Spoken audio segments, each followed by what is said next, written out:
আমি এখানে থাকবো, এখান থেকে আমাকে কেউ সরাইতে পারবে না।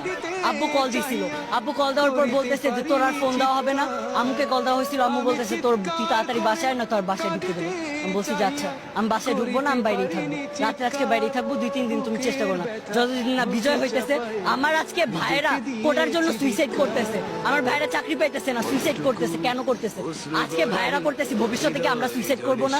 ভবিষ্যতে আমাদের আমার এই যে বোনেদের, ঢাকা ইউনিভার্সিটি ইন্ডিয়ানের বোনেদের এমন ভাবে যে নির্যাতন করলো ছাত্রলীগের পোলাপাইন, কেন করছে? কেন করছে? ওদের কি অধিকার যে ওরা গায়ের ওপর হাত তুলবে? আজকে আসার আগে পুলিশ আমাদের ধরছে, ভিডিও আছে আমার কাছে, আব্বুর থেকে ফোনটাই নাম, ভিডিওটা ভাইরাল করবো। পুলিশে আমাদের হাত ধরছে, কেন? আমাদের গায়ে হাত দেওয়ার ওদের সাহস কিসের আছে?